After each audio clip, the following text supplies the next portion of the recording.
माननीय प्रदेश महासचिव टीपी सिंह जी का ज्ञापन जमा करवाने। धन्यवाद। स्टूडेंट फेडरेशन की सभी टीम का, जिन्होंने मणिपुर की घटना का संज्ञान में लेते हुए ये शांतिपूर्ण प्रदर्शन बुलाया। अपनी बात शुरू करने से पहले बोधिसत्व बाबा साहब डॉक्टर भीमराव अंबेडकर जी को नमन करते हुए, साथियों,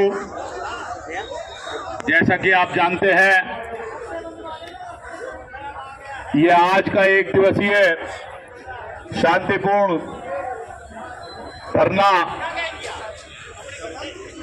मणिपुर के लिए बुलाया गया है। अभी पत्रकार साथियों से बात हो रही थी, वो कह रहे थे आप इस मणिपुर की घटना को कैसे देखते हैं। मैं इस मणिपुर की घटना को, जिस तरह से वो वीडियो वायरल हुआ, मैं इस मणिपुर की घटना को बहन फूलन देवी से जोड़ते हुए देखता हूं। जिस तरह से उनके साथ अन्याय हुआ, उनके साथ जुल्म जास्ती हुई, और वो जुल्म जास्ती करने के बाद उनको निर्वस्त्र करके उनको भी घुमाया गया। इसी तरह से मणिपुर की उन बहन बेटियों को, जिनके परिवार के लोग सेना में रक्षा करते हैं, जिनके परिवार के लोगों ने इस देश के लिए शहादत दी, और उनको सिला ये मिला कि उनकी बहन बेटियों को मणिपुर के अंदर निर्वस्त्र करके घुमाया गया। मैं तो ये भी कहना चाहता हूं कि पत्रकार साथी ये पूछ रहे थे कि ये किसकी देन है। ये पूरी इस देश की शासन सत्ता जमात में जो लोग बैठे हैं, चाहे वो केंद्र की सरकार हो, चाहे वो राज्य की सरकार हो, चाहे वो प्रधानमंत्री नरेंद्र मोदी हो, चाहे वो मुख्यमंत्री एन बिरेन हो, इन दोनों की सोची समझी साजिश के तहत मणिपुर को बीते 70 दिन से ज्यादा हो गए हैं। मणिपुर आग में झुलस रहा है। मणिपुर के SC ST OBC माइनॉरिटी वर्ग के लोगों के साथ, आदिवासी वर्ग के लोगों के साथ, वहां की महिलाओं के साथ निरंतर जुल्म जास्ती हो रही है। मैं ये पूरे होशो आवाज में ये बात कहता हूं कि एक वीडियो को देखकर, जो एक वीडियो उस बहन की आई जिसके साथ जुल्म जास्ती करके उसको उस अवस्था में घुमाया गया, जो कि मानवता, जो इस देश के लिए ही नहीं बल्कि मानवता के लिए भी शर्मसार है। उस अवस्था में घुमाने के बाद भी जो है देश के प्रधानमंत्री नरेंद्र मोदी ने वहां के CM का अभी तक इस्तीफा नहीं लिया है।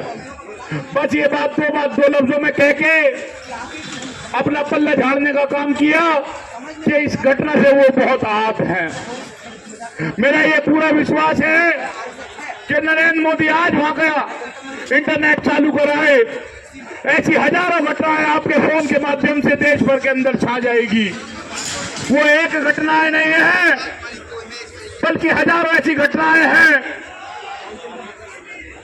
जो आप लोगों से दबाई जा रही है, चिपकाई जा रही है, जो आप लोगों के बीच में नहीं आने दी जा रही है। मैं तो ये कहना चाहता हूं, देश की सरकार चलाने वाले जो लोग हैं, जो भारतीय जनता पार्टी के लोग हैं, अगर उनसे ये राज्य मणिपुर नहीं संभलता तो किसी और को उसकी शासन सत्ता जमात दे देनी चाहिए। अगर उनसे ये देश नहीं संभलता तो हमारे नेता चंद्रशेखर आजाद जी को इस देश की कमान दे देनी चाहिए, और फिर दिखाएंगे कि कैसे कमजोर वंचित वर्ग के लोगों के साथ, व बल्कि इस देश में रहने वाले प्रत्येक नागरिक के साथ कैसे किसी के साथ अन्याय, अत्याचार, जुल्म जास्ती हो जाएगी। हमने हमने पहले भी अपनी बातों का लोहा मनवाया है और आगे भी अपनी बातों का लोहा मनवाने का काम करेंगे। इस आंदोलन को, इस जंतर मंतर की चार दीवारी से पूरे देश के अंदर स्थापित करने का काम करेंगे, क्योंकि हम काशीराम साहब को मानने वाले लोग हैं, हम दीना बानाजी को मानने वाले लोग हैं, हम महात्मा ज्योतिबा फूले को मानने वाले लोग हैं, हम डॉक्टर अम्बेडकर को मानने वाले लोग हैं। वो कहते थे कि अगर सांसद के बाहर, सांसद के अंदर अगर आपकी कोई आवाज ना उठाए तो सांसदों के बाहर रोडों पे जो है निकल के अपनी आवाजों को मजबूत करना चाहिए, बुलंद करना चाहिए। और उसी आवाज को हम इस सांसद के जंतर मंतर से पूरे देश के अंदर, हर जिला, हर गांव, हर प्रदेश के अंदर इस मणिपुर की घटनाओं के बारे में हम लोगों को बताने का काम करेंगे। बल्कि जो मणिपुर में हो रहा है, इस घटना के पीछे किसकी साजिश है, ये मणिपुर के साथ ऐसा क्यों कर रहे हैं, मैं आपको बताना चाहता हूँ। ये मणिपुर को इसलिए आग में झुलसा रहे हैं जो हजारों सालों से आदिवासी समाज के लोग उन जंगल जमीन की रक्षा कर रहे थे, जो उन जंगल जमीन के मालिक थे, उनके हाथों से ये जमीनों को छीन के अडानी अंबानी के हाथों में सौंपना चाहते हैं, क्योंकि उस मणिपुर के अंदर बेशकीमती खनिज वहां पे छुपे हुए हैं। वहां की उन जमीनों के नीचे हजारों लाखों करोड़ों रुपए के,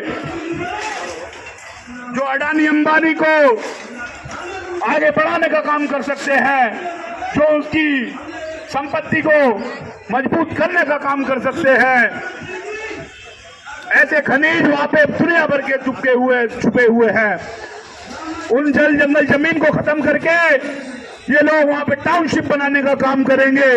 और जो हजारों सालों से आदिवासी समाज के लोग, जो मेरे बहन भाई, जो वहां के पिछड़े समाज के लोग, जो आदिवासी दलित समाज के लोग, जो उसके जंगल जमीन की रक्षा कर रहे थे, जो उसके मालिक थे, उनको जंगलों में भटकाने का दोबारा से ये काम करेंगे। उन जंगलों को उजाड़ के ये अडानी अंबानी के हाथों सौंपना चाहते हैं। इसीलिए वहां पे मणिपुर को चलाया जा रहा है और लेके पीएम से लेकर सीएम तक इस बात पे चुप बैठे हुए हैं, चुप्पी साधे हुए हैं। हम ये चुप्पी, हम अपने लोगों के साथ अन्याय, अत्याचार, जुर्म, राशि बर्दाश्त नहीं करेंगे। अगर जल्द इस पे विराम नहीं लगाया गया तो हम आंदोलन की कॉल इस जंतर मंतर पे देने का काम करेंगे, जिसको हमारे नेता चंद्रशेखर जी नेतृत्व करने का काम करेंगे। धन्यवाद, आपने समय दिया। जय भीम, जय भारत, जय हर जोर जुल्म की टक्कर पे हमारा नारा है, हर जोर जुल्म की टक्कर पे हमारा नारा है। काशीराम साहब की वो बात सही याद आती है, ऐ मेरे भीम के बब्बर शेरों, अनुवादियों की जड़ें उखेड़ो। तो मैं सभी साथियों से, नौजवानों से, जो वीडियो के माध्यम से मेरे को देख रहे हैं, सुनेंगे, मेरा उन तमाम नौजवानों से निवेदन है कि नौजवान आए, घरों से निकले और आंदोलन का हिस्सा बने। नहीं तो जिस तरह से इन्होंने जम्मू कश्मीर में करा, जिस तरह से आज ये मणिपुर में कर रहे हैं, वो दिन दूर नहीं, कभी ये दिल्ली और उत्तर प्रदेश में इस तरीके के दिन ला देंगे साथियों। तो आंदोलनों में नौजवानों को निकलना बहुत जरूरी है, इन आंदोलनों का हिस्सा बनना नौजवानों को बहुत जरूरी है। जय भीम, जय भारत, जय संविधान।